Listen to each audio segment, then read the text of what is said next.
Satnam. Bienvenidos al episodio 12 de nuestro podcast El Humano Posible.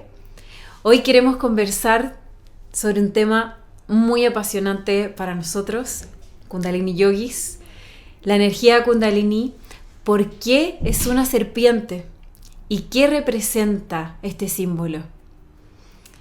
Así que vamos, yo sé que a ti, Guru Sansar, te fascina este tema y has profundizado también más allá de las enseñanzas de Kundalini Yoga, integrándolo con los simbolismos, con la historia y con tu propia elaboración. Entonces, cuéntame un poco, ¿por qué la energía Kundalini es representada como una serpiente? Bueno, a partir de mi interés por la mitología, toda la teoría de los arquetipos de Jung, siempre me llamó la atención esta imagen de la serpiente, porque es una imagen que se nos presenta muy paradójica. Lo primero quizás es definir qué es Kundalini desde la perspectiva yógica. Sí. La energía Kundalini desde la perspectiva yógica es una energía potencial, que es la energía del alma. Esta energía es potencial porque no viene manifiesta automáticamente cuando venimos a este mundo, es algo que tenemos que ir desarrollando. Se representa como una serpiente que está enroscada 3 vueltas y media en la base de la columna, en el primer chakra, ¿cierto? Y esta serpiente se le representa mirando con su cabeza hacia abajo. Ahí ya tenemos 2 símbolos importantes. Uno es que está enroscada, sí, o sea que está en potencia. 3 vueltas. 3 vueltas y media. Que ¿sí? Eso también es importante. Eso significa que está en potencia, que no está expresada, sino que está como está latente. Y lo segundo es que se le representa con la cabeza mirando hacia abajo. Y eso significa que la conciencia está dormida y está con su atención puesta en lo material, en los 3 primeros chakras, en los impulsos, en los instintos, que es el estado básico del ser humano, que está como un poco adormecido, hipnotizado por los sentidos, ¿cierto? Pues a donde miramos es donde ponemos la atención.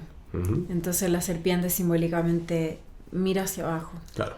Sí, eso es súper interesante. No se entera la conciencia por defecto que hay algo trascendente, está inmergida en la materia.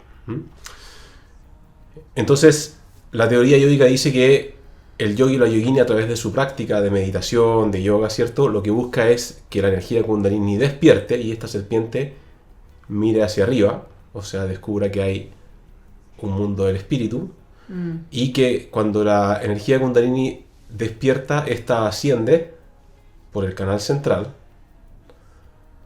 y comienza a despertar y a abrir cada uno de los chakras en su camino. ¿Qué significa esto? Que cuando nos hacemos conscientes del potencial espiritual que duerme dentro de nosotros, comenzamos a hacernos conscientes de todos los niveles de conciencia que existen en nuestra vida y comenzamos a mirarlos desde el espíritu, ¿cierto? Cada chakra es un nivel de conciencia, un reino vibracional, se podría decir. En los primeros chakras está nuestra relación con todo lo primario, instintos, emoción, ¿cierto?, el yo en el tercer chakra, mi autoimagen, etc. Y luego vamos ascendiendo a niveles más sutiles o sofisticados de experiencia humana, ¿cierto? Entonces este es el viaje de la Kundalini. Me encanta imaginarme a la serpiente cada vez que se desenrosca y sube por mi columna, además de diferentes sensaciones que he experimentado con un despertar de la energía Kundalini. Pero más allá de mi experiencia, lo que tú dices me hace visualizar como un juego. Porque la serpiente, que es este arquetipo, que además es escurridiza y es muy hábil, y está como, no sé, muy fluidamente sube, dijiste tú, por nuestro canal central. Lo llamamos Shushmana Nadi. Hay 3 nadis principales, hay muchos canales energéticos. Los yogis describen 72.000 canales energéticos, y en otras ciencias humanas como la medicina china han estudiado estos diferentes canales o meridianos. Aquí vamos a hablar de Shushmana Nadi, por eso alineamos la columna derecha cuando meditamos, e idealmente en una actitud postural constantemente para activar esta conciencia de tener disponible nuestro canal central, nuestro nadi principal, para que esta serpiente pueda ascender.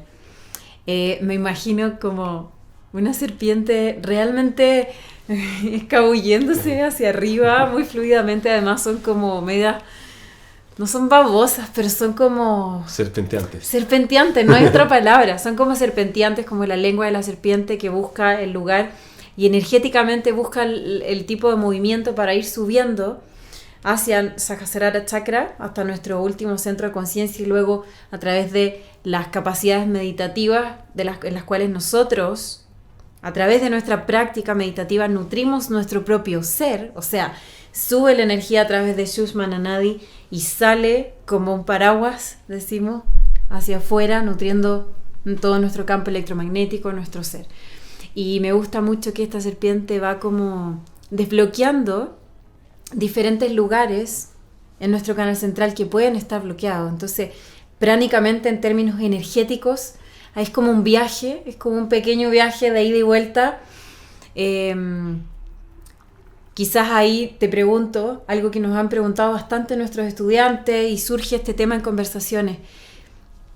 ¿La energía Kundalini siempre está arriba? O sea, cuando la energía Kundalini se eleva, ¿qué pasa? ¿Vuelve a bajar? Y desde acá, ¿cuál es la que a veces nos han preguntado? ¿Cómo tener la energía Kundalini siempre a tope, siempre despierta? ¿Se puede o no se puede? ¿Qué pasaría o en qué estado estaríamos si es que esto sucediera? ¿Es una teoría? ¿Cómo se puede practicar? Cuéntame un poco sobre estas preguntas que surgen bastante. Sí, la referencia que hacía Yogi Bhajan y algo por la línea también recuerdo haberle escuchado a nuestro maestro Shiv Charan, es que la energía Kundalini es la energía potencial del alma, pero en última instancia, o en primera instancia, en realidad es la energía de la vida. Es la fuerza vital primaria, ¿cierto? Sí. Por eso se le llama Adi Shakti, la energía primaria o primordial, o Kundalini Shakti, que es una energía, que es la energía en general. Adi primaria, Shakti energía. Kundalini Shakti, la energía Kundalini. Entonces en alguna medida es la energía de la fuerza de la vida, y por eso es Shakti y es femenina, ¿cierto? Pero es la energía vital esencialmente. Entonces si no estuviera, aunque sea un poco despierta, no estarías viva. Claro. Ahí respondemos la primera pregunta. Se dice que siempre la energía Kundalini como que va goteando vida durante toda tu vida, ¿cierto? Va goteando gotas de vida, se podría decir, te va animando, ¿cierto? Porque es la fuerza vital primaria. ¿Y qué pasaría si estuviera enteramente, completamente despierta todo el tiempo? Bueno, probablemente estaríamos plenamente conscientes cada segundo de la vida, estaríamos en un estado de iluminación completa y probablemente de liberación completa. Se sabe que hay personas que han llegado a ese nivel de conciencia y que es difícil de sostener porque tienes que tener tus nadis lo suficientemente alineados y claros y limpios para que la energía pueda circular y pueda sostener la experiencia. Si no tienes tu sistema nervioso, todo tu cableado adecuado para sostener ese nivel de energía, puedes colapsar. Puedes colapsar psicológica, emocionalmente. Si tú subes tu Kundalini de manera irresponsable, se podría decir, sin conocer los mecanismos y sin tener la fortaleza de tu sistema nervioso, o por medios artificiales como con sustancias que alteran la conciencia, alucinógenos, etc., el resultado es totalmente impredecible. Y aquí es donde entra la teoría de los nadis, que es muy importante. La Kundalini debe ascender por el canal central, Sushumna. O sea, el proceso de despertar de la conciencia tiene que ser neutral. Si tu conciencia, si tu Kundalini despertara y en vez de hacerlo por el canal central, lo hiciera por los canales Ida y Pingala, o sea, la energía de la luna y la energía del sol, tendrías una experiencia paradójica de la polaridad, que sería muy difícil de sostener. Porque estarías en la dualidad de la vida todavía. Y la dualidad de la vida, convengamos, es dura, ¿cierto? Es dura, sí. Algunos reportes sobre experiencias espontáneas de ascenso de la Kundalini refieren que las personas que tienen esa experiencia, y que generalmente es porque su sistema nervioso no está lo suficientemente preparado para sostener tanta conciencia, reportan estados paradójicos de tengo demasiado calor y demasiado frío al mismo tiempo. Me siento en un estado de alegría total y total depresión, como al mismo tiempo. Entonces, esta experiencia paradójica de la dualidad es una de las cosas que se reportan como efectos del despertar de la Kundalini, pero cuando la Kundalini no asciende por el canal central, sino que asciende por alguno de los otros dos canales y se va moviendo así. Entonces, es una energía de cuidado. Sí, que me causa gracia esto en la práctica, en mi propia experiencia, porque sabiendo esto sobre el movimiento de la energía Kundalini y cómo podría llegar a expresarse, que por cierto es diferente en cada persona, las sensaciones, pero en general se siente una sensación de calor, se siente literalmente una subida de energía a través de Sushumna, y cuando es neutral, en mi experiencia, a través de la práctica de Kundalini Yoga, de kriyas, series y luego meditaciones, porque preparamos el cuerpo con una kriya para luego meditar, y esa sí es una experiencia muy potente, hacer una serie completa de Kundalini Yoga y luego hacer una meditación profunda. Y allí me ha pasado que varias veces he sentido un ascenso de mi energía Kundalini a través de Sushumna en forma neutral, y esto me ha hecho sentir una sensación de plena conciencia. Siento mucha dicha, paz, tranquilidad y absoluta conciencia como de todas las partículas de mi cuerpo. Una sensación muy íntegra, versus otros momentos en que he experimentado una elevación de la energía Kundalini, también en mi práctica o en otros momentos de mi vida, de mi rutina, quiero decir, quizás no solo después de haber terminado una meditación, pero por ejemplo en que yo pránicamente, energéticamente estaba un poco más cansada, desgastada o liberando estrés, ¿no? Un poco ocupada mentalmente. Entonces, a pesar de eso, en ocasiones me ha pasado que logro este ascenso de la energía Kundalini, pero sé inmediatamente que no es en forma neutral, porque he comenzado a sentir estas sensaciones que son paradójicas. Frío, calor, sudor y mucho frío, una sensación de congelamiento. Me ha pasado bastante, que tú te ríes, risa, llanto, y también es parte de la experiencia. Como ahora quienes nos están escuchando podrían decir, que siempre mi energía Kundalini tiene que ascender por Sushumna Nadi en forma neutral y tener una experiencia totalmente yógica, de unidad, de dicha. Sí, en el mundo ideal, pero no siempre pasa. Tienen que darse las condiciones en tu sistema nervioso para que eso sea así. Y me he dado cuenta en mi experiencia que una pequeña desregulación en mi sistema hace que esta elevación de mi energía vital no sea igual como fue cuando sube por Sushumna. Entonces, quizás otros yogis, algunos de ustedes que están escuchando, tú mismo, has experimentado también estas dos sensaciones. Como digo, no tiene que ser igual para todos. Yo lo relaciono también bastante con mi temperamento, que también se relaciona con mis dos canales, Ida y Pingala, y con la regulación de esto hacia este canal que es más neutral y que es un ascenso directo a través de la columna vertebral en forma energética. Y bueno, en momentos, por ejemplo, radicales de sensaciones corporales muy fuertes, de un tránsito muy fuerte en el cuerpo físico, por ejemplo, en los nacimientos de mis hijas, en un momento del orgasmo, en momentos de shock muy fuerte, ahí se produce usualmente estas sensaciones paradójicas, también se están moviendo, porque la energía se está moviendo en forma multicanal, en forma de multicanales. Y eso nos lleva a la explicación de por qué una serpiente, ¿ya? La explicación es un poco complicada, pero voy a simplificarla, ¿ok? se han hecho algunos estudios a nivel de psicología evolutiva sobre por qué esta imagen de la serpiente o el dragón es tan universal. Porque es un arquetipo que es global. Todas las culturas tienen una representación mitológica de la serpiente en un rol preponderante. Todas las culturas, casi prácticamente sin excepción.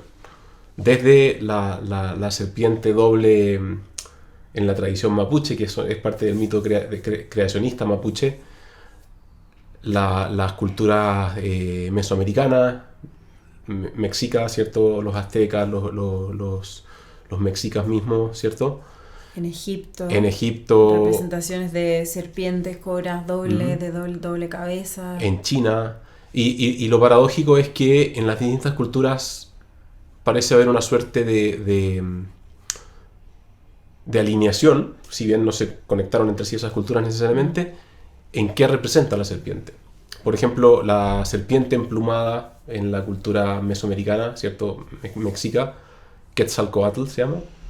Es una deidad que representa la fertilidad, la fuerza de la vida, el conocimiento, la civilización, todo lo que el ámbito creativo humano. En la tradición china, el dragón espiritual Shenlong, o el dragón celestial Tianlong se llama, son representaciones de lo más divino y elevado que hay. De hecho, era el símbolo del emperador. Entonces es como el más alto estado de conciencia. Pero luego, por otro lado, en la tradición occidental judeo-cristiana, la serpiente ha pasado a tener como un tinte negativo, ¿cierto? Partiendo por el mito creacionista judeo-cristiano de la serpiente le dio la manzana a Eva y eso fue la caída humana, ¿cierto? Claro. La caída en tentación. La ¿cierto? caída en tentación, el origen Pero de la humanidad. Los estudios sobre psicología evolutiva, hay un autor que hizo un alcance que es muy interesante, que decía, ¿por qué esta figura del dragón o la serpiente es tan universal? Y él dice, y el estudio dice, bueno, cuando vivíamos en los árboles todavía, éramos primates, ¿cierto? Había 3 fuentes esenciales de peligro para nuestra subsistencia. 3 tipos de depredador. Las serpientes, algún tipo de felino y algún tipo de ave rapaz, como un águila. Entonces, históricamente, la representación de dónde está el peligro fue la unión de esos 3 depredadores. Claro. Y un dragón es una especie de serpiente águila alada con garras de puma, por ejemplo, ¿cierto? De leopardo. Sí. Es una teoría súper interesante porque el dragón tiene esta representación como, qué intenso. Pero entonces, ¿por qué es divino el dragón al mismo tiempo? Uno diría, bueno, si es todo lo malo que nos puede pasar, ¿qué tiene de bueno? Porque es celestial también, porque es una deidad, porque representa cosas positivas también. Y el tema es que los peligros, ¿qué nos hacen? Despertar, estar atentos, resolver. Tienes cara de serpiente tú. Tengo cara de serpiente. ¿Cómo que pusiste? Me poseyó la pusiste cara de serpiente. Dragón y águila. Dragón, águila, jaguar. Todos los peligros y todas las cosas que pueden hacernos daño nos hacen despertar. Nos hacen estar atentos, nos hacen cambiar el estado pasivo en que estamos y buscar una transformación y ser creativos para mejorar, para innovar. No quedarnos como estamos. Entonces tiene que ver con el conocimiento, con el despertar, con el volvernos más y más conscientes. Y ahí está la clave. El despertar de la conciencia está representado por una serpiente. Sí. Ahora, como dijimos que la energía Kundalini es la fuerza potencial del alma, pero al mismo tiempo es la fuerza vital primaria, el instinto primario, esta es una fuerza enorme. Y si no es regulada conscientemente, puede ser una fuerza devastadora. Si tú caes en modo animal y te pones a lanzar piedras a todo el mundo, porque puede ser desastroso. Entonces este potencial creativo humano representado por esta serpiente es literalmente el libre albedrío. Soy consciente. ¿Qué voy a hacer con esa conciencia? Puedo destruir, puedo crear. Puedo amar, puedo odiar, puedo O sea, arruinarlo o embellecerlo. se me ha otorgado un poder divino Ujú. para decidir Así es. y que también tiene relación con el desarrollo de nuestro cerebro. Ujú. Por supuesto que se relaciona con todo. Y a la vez, en todas las mitologías de diferentes culturas, el dragón, la serpiente, viene a ser una figura que es capaz de llevarnos, un símbolo, que es capaz de llevarnos de la oscuridad a la luz. Y en medio de ese camino, para ir hacia la luz, está la conciencia. Entonces la energía Kundalini en las enseñanzas de Kundalini Yoga se relaciona con la conciencia, que sería la voz del alma, pero quien da la fuerza y el potencial para ese desarrollo y para ese camino de ir de la oscuridad a la luz es la misma energía Kundalini. Así es.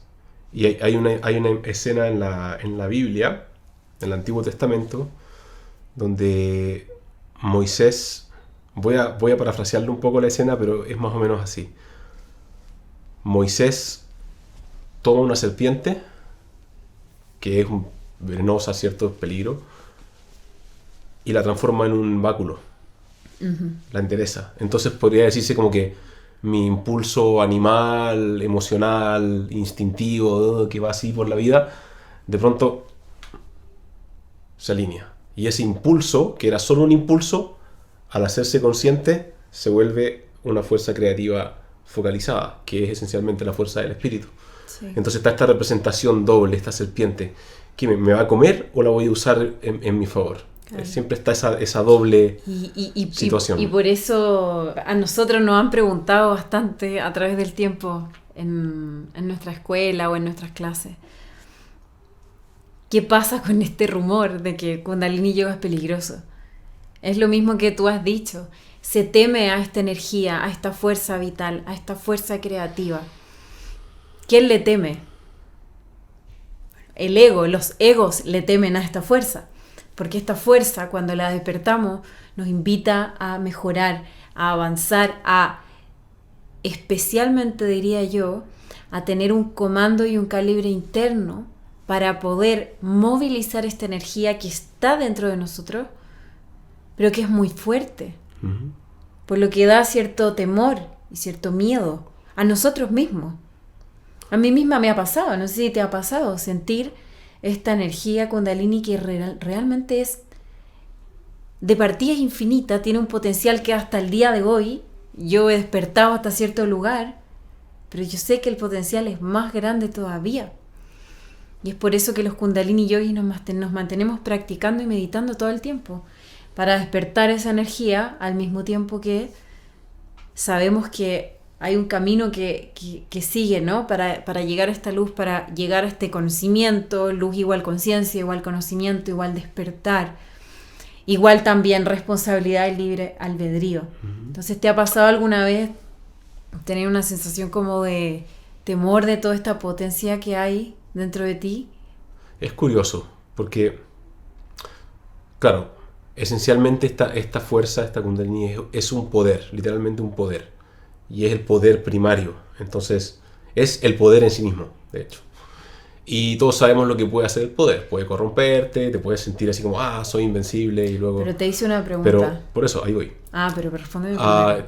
Por mi temperamento, tiendo a tener una autorregulación muy alta. Por mi temperamento, mi forma de ser.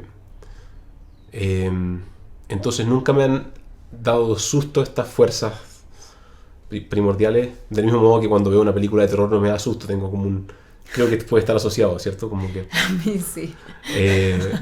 Porque siempre he tenido un foco de autorregulación interno muy, muy, muy fuerte. Entonces he experimentado ese poder interno, pero nunca he sentido que me desborde. Podría hacerlo, porque me puedo dar cuenta de que el poder primario, cierto animal, es algo que podría hacer cualquier cosa en realidad, sin duda. Siempre está esa posibilidad. Y ahí es donde tenemos que usar la conciencia para decir, ok, este poder no me posee. Yo poseo este poder y yo lo uso con conciencia, en el fondo. Así es. Pero siempre es un riesgo. Ahora, nuestra tradición occidental nos ha criado en alguna medida para poner la conexión con lo divino afuera y no adentro. Me voy a explicar a qué voy con esto. La tradición occidental ha pintado a la serpiente como algo negativo, por toda esta potencialidad de destrucción o caos que está en las emociones, en el impulso, en el instinto, ¿cierto? En la energía sexual, ¿cierto? Porque es un poder grande. Claro. Entonces se le ha asociado al demonio y a todo eso. Sí. Y al ser una energía que es esencialmente femenina, es una Shakti, y al haber estado asociada como a la manzana de Eva, ¿cierto? Como que Eva provocó la caída del ser humano, se le ha asociado de alguna manera a todo lo femenino. ¿Y a qué me refiero? Esta idea de la bruja malvada, ¿cierto? Conectada con el mal. Esta idea de que toda forma devocional, espontánea, directa de conexión con Dios es maligna porque a Dios se llega solo a través de la institución religiosa, por ejemplo. Toda esa idea de la espiritualidad como más patriarcal en la estructura externa en vez de una experiencia interior. Que es más Shakti. Que es más Shakti, que es más femenina. Que es más femenina. Ha teñido un poco toda la historia de Occidente. Erradamente, porque es una interpretación muy limitada en el fondo. Sí, muy superficial. Entonces toda esta malignización de la serpiente va asociado con la malignización de lo femenino, etcétera, etcétera, y del misticismo, de esa experiencia directa de Dios, ¿no? Pero nosotros lo podemos ver desde otro lugar. La serpiente, cuando le entrega la manzana a Eva y Eva se la entrega a Adán, o sea, la intuición se la entrega a la razón, ¿cierto? Como proceso interno, lo que está dándole es un potencial. No es la caída del ser humano, no es la caída del hombre que le llaman, ¿cierto? Sino que al contrario, es la posibilidad de ser autoconsciente. Yo existo, yo soy. Es el despertar. Y esa posibilidad es una posibilidad abierta. No es mala, no es buena. Es una posibilidad que nos brinda la libertad, porque a menos que podamos decidir qué hacer, no somos libres. Somos un animalito, ¿cierto? Y ese es el gran salto que hace la humanidad en ese momento en que toma conciencia y que está representado en ese mito. Todo puede ser. ¿Qué vas a hacer? ¿Ah? Nos pone en nuestras manos la capacidad de crear o destruir con este poder. Y eso es lo que algunas personas de poder e instituciones que comenzaron a hacer crecer en ciertas épocas, como la institución religiosa, le ha dado mucho miedo del hombre en general. ¿Qué va a hacer con ese poder? Uh-huh. Entonces es muy precioso que Eva le entrega esta manzana, este fruto. Ella lo recoge, ella lo entrega, porque las mujeres somos las que somos capaces de transmitir esta energía Shakti femenina. Y esperamos que toda esta conversación despierte también en quienes nos están escuchando un sentido único y muy profundo de libre albedrío y de una profundización que va mucho más allá del mito que te han contado terriblemente de la serpiente y todos estos mitos que tristemente siguen prevaleciendo. Es una interpretación muy superficial, a mí me sorprende mucho. Y bueno, te invitamos a practicar también Kundalini Yoga, porque ¿qué es lo que hace nuestra práctica? Estas enseñanzas te invitan a activar este potencial. ¿Podría estar siempre dormido? Sí. Podría estar siempre dormido, semidormido. Semidormido decimos porque dormido totalmente estarías muerto. Eso es como vivir en automático. Pero es como vivir en automático en un modo zombie. ¿A qué se te invita a través del despertar esta potencia de la serpiente de la energía Kundalini? Es a hacerte consciente. Y un poco ya para ir cerrando, como hemos hablado en otros capítulos, pensemos el mito pensemos la historia, el cuento de hadas, la narrativa de ese tipo, como una historia abierta. No habla del bien y el mal como tal, sino que habla de una posibilidad, de símbolos que son potencialidades dentro de nosotros. Cuando pensamos en el mito de Adán y Eva, en realidad solo es una historia.